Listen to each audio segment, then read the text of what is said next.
Napoléon pouvait conquérir des empires, ça oui, mais il y a une chose qu'il ne pouvait ni acheter ni conquérir, le sang bleu. Et ça, c'était un vrai problème.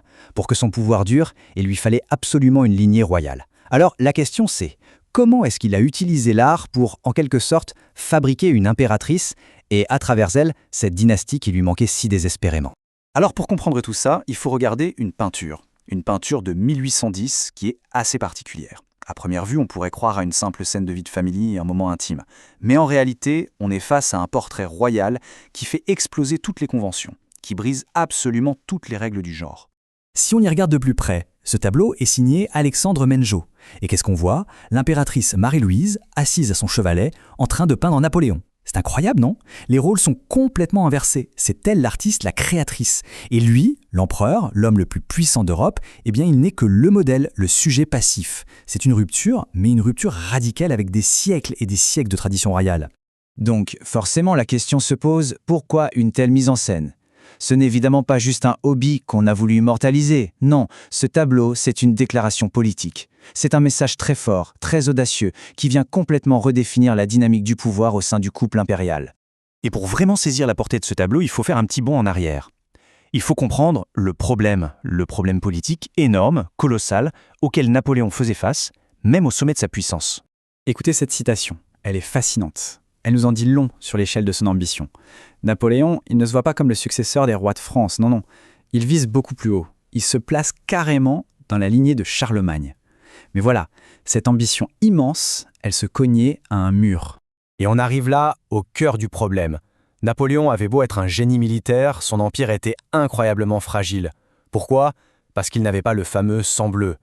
Et surtout, sans héritier pour prendre la suite, tout ce qu'il avait construit risquait de s'écrouler à sa mort.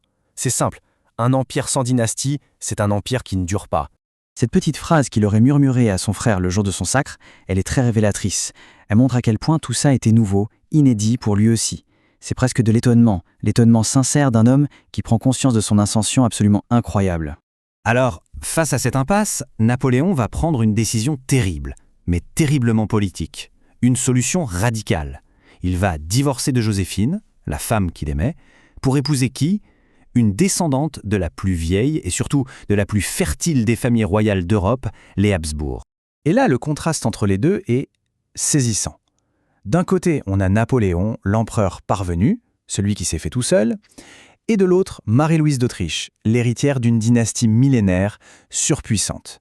On est bien d'accord, ce mariage, ce n'est pas une histoire d'amour, c'est du calcul politique pur et dur. Même cette petite phrase qui a l'air très personnelle, très intime, eh bien en fait, c'est de la propagande. En vantant les mérites de sa nouvelle femme, Napoléon ne fait que rappeler à tout le monde sa fonction principale, son rôle numéro 1, donner un héritier à l'Empire. C'est tout ce qui compte. Bon, maintenant qu'on a posé le contexte politique, voyons comment toute cette stratégie a été mise en images. Comment on a créé, de toutes pièces, un nouveau portrait robot de ce que devait être une impératrice. Quand on met les portraits des deux impératrices côte à côte, c'est flagrant. À gauche, on a Joséphine, dans un style assez intime, très à la mode, et à droite, Marie-Louise, une figure beaucoup plus rigide, royale, presque écrasée par tous les symboles du pouvoir. Ce n'est pas juste un changement de style, c'est clair que ce n'est pas un hasard. Alors la question c'est pourquoi? Pourquoi ce changement si radical? La réponse, elle tient dans un concept clé qui va devenir la ligne directrice pour tous les artistes de l'Empire. Et ce concept, c'est la puissance dynastique. Attention, ce n'est pas juste la fertilité, c'est plus complexe. C'est un mélange de 3 choses. La lignée, la famille de laquelle on vient, et bien sûr le potentiel biologique. Et pour Marie-Louise, cette puissance dynastique, c'était son meilleur atout. Son seul atout peut-être. Et là, on revient à notre tableau du tout début. Vous comprenez maintenant? Sa créativité artistique, c'est une métaphore de sa créativité biologique. En la montrant capable de créer le portrait de l'empereur, l'art suggère subtilement qu'elle est capable de créer son héritier. C'est de la communication politique, c'est brillant. Et c'est un renversement total des traditions. D'habitude, quand une reine étrangère arrive en France, on faisait tout pour la franciser, pour effacer ses origines. Mais là, c'est tout le contraire. Les artistes ont reçu l'ordre de souligner ses traits Habsbourg, comme sa fameuse mâchoire. Pourquoi? Parce que son héritage étranger était devenu la preuve visible de sa fameuse puissance dynastique. Donc, Ce qu'il faut bien retenir, c'est qu'on est très très loin du portrait d'un simple hobby. Ce tableau, c'est un acte de communication politique d'une efficacité absolument redoutable. En fait, on peut résumer la stratégie en 4 points. D'abord, on redéfinit le rôle de l'impératrice. Ce n'est plus un joli accessoire, c'est une créatrice.